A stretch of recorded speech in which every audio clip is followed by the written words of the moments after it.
Pero no olvidemos que el febrerazo en parte nos llevó a perder las elecciones. Si no se da el febrerazo, el PLD, Gonzalo Castillo presidente, entonces hay mucha gente, o el golpe de Estado suave que le dieron sectores, poderes fácticos al Partido de la Liberación Dominicana con una famosa suspensión de unas elecciones donde solo debió suspenderse el voto automatizado, jamás el voto manual.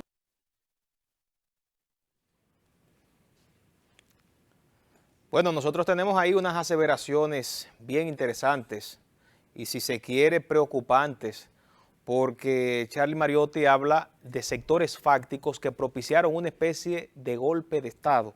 Cuando usted utiliza este concepto dentro del marco de una sociedad democrática en la que entendemos nosotros estamos viviendo, pues esto llama a preocupación.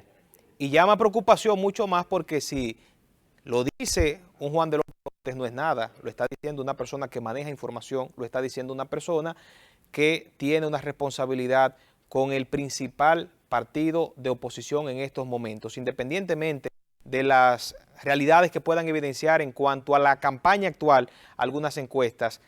Al sol de hoy, la organización del PLD, la estructura PLD, la diseminación en todo el territorio del PLD, hace considerar todavía al partido fundado por Juan Bosch como la principal fuerza opositora en este preciso momento.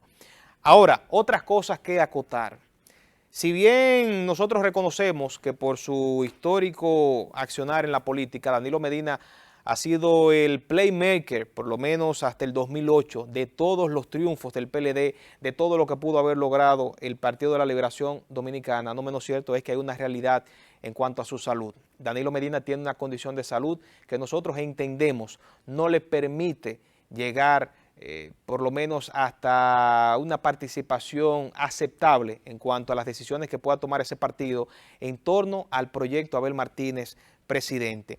Pero hay otra lectura que yo quiero compartir con ustedes que posiblemente no se ha reseñado o no se ha relevado lo suficiente dentro de la carta de renuncia que compartió Francisco Javier García como coordinador de campaña de Abel Martínez. Yo no voy a redundar sobre todo lo que se ha hablado, el tema de los números, lo que evidencian las encuestas, que Abel está en tercer lugar, eso es sabido y prácticamente todas las encuestas, aunque con algunas diferencias, coinciden por lo menos en esa colocación. El presidente Luis Abinader en estos momentos predomina las preferencias, Leonel Fernández con una fuerza en surgimiento y que viene creciendo con fuerza en un segundo lugar, y Abel Martínez en casi todas las encuestas en un tercer lugar, pero con menos de un 20%, lo que lo coloca en una condición de desventaja absoluta en este momento. Estamos hablando de política y como estamos en una cultura y sociedad política muy sui generis, todo esto puede cambiar. Si no, el mismo 2020 nos da una muestra de cómo las cosas cambiaron drásticamente. Dicho sea de paso, a través de esas declaraciones nosotros tenemos que recordar que aquí no hubo responsabilidad y no hubo penalidad por esa suspensión de las elecciones municipales. Tan responsable el Partido de la Liberación Dominicana como gobierno en ese momento, así como responsables fueron los partidos de oposición que no exigieron que se llegara más allá de las posiciones que se emitieron a nivel mediático, y irresponsable el entonces pleno presidido por el señor Castaño Guzmán de la Junta Central, que tampoco dio un veredicto final sobre quién tuvo la culpa por esa suspensión. Pero bien, lo que quiero reseñar es en la carta de renuncia lo siguiente. Hablan de un golpe devastador, de una puñalada mortal, del golpe letal, de la renuncia de Francisco Javier en el caso de la campaña de Abel. Pero más debajo, yo quiero, señor, que vayamos a la parte que hemos subrayado para que ustedes vean lo más letal a nuestra consideración. Y es que Francisco Javier García le dice al virtual candidato, porque todavía no podemos hablar de un candidato, señores. Estamos hablando de un proceso extraordinario que no fue avalado por la Junta y que todavía puede ser recusado u objetado por cualquier miembro del PLD, aunque sea para embromar la paciencia en el mes de octubre, que es cuando legítimamente se abren los plazos para la escogencia de las candidaturas. Bien, dice Francisco Javier García, nunca ha sido tan fácil, nunca ha sido tarea fácil organizar una campaña, pero en esta condición estamos hablando de que estamos en un mismo cuadrilátero frente a dos figuras que no son simples candidatos. O sea, no estamos hablando de una simple renuncia.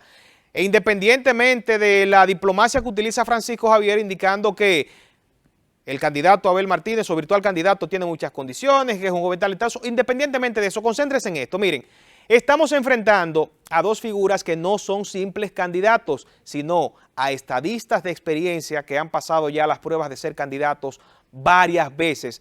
En pocas palabras, ¿qué interpretación le damos a esto? Abel, tú no tienes discurso, tú no tienes el nivel, tú no tienes la condición para enfrentarte a una candidatura, a una responsabilidad tan grande como lo es la candidatura presidencial de un país. Esa es la lectura que nosotros podemos darle.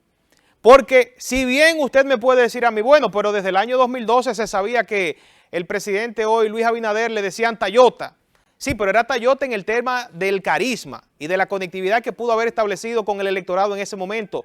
No Tayota en el tema de la sustancia y el discurso que manejaba. Ha demostrado ser una persona que maneja los conceptos y los tecnicismos en economía y macroeconomía de una forma muy aceptable. En el caso de Leonel Fernández, una persona muy informada y que maneja también múltiples conceptos. Y lo que nosotros entendemos aquí es que Francisco Javier García no solamente renuncia para evitar el dolor de cabeza de llevar una candidatura con un proyecto paralelo, sino que aprovecha y le deja caer una cascarita a Abel Martínez y le deja saber lo que realmente puede estar pasando en ese proyecto que no ha cuajado y sigue dando problemas, y es que el candidato, la figura principal, no tiene las condiciones en cuanto al discurso, en cuanto al manejo de articulación de las fuerzas internamente del PLD y mucho menos a nivel externo, y eso es mucho más preocupante. Y yo pienso que sí, a partir de ahora, esto lleva a repensar qué va a pasar luego de octubre en el Partido de la Liberación Dominicana. Todo puede cambiar, incluso puede traer cambios drásticos luego de esta renuncia de Francisco Javier García. Vamos a una pausa y regresamos con la parte final de Teleuniverso al Día.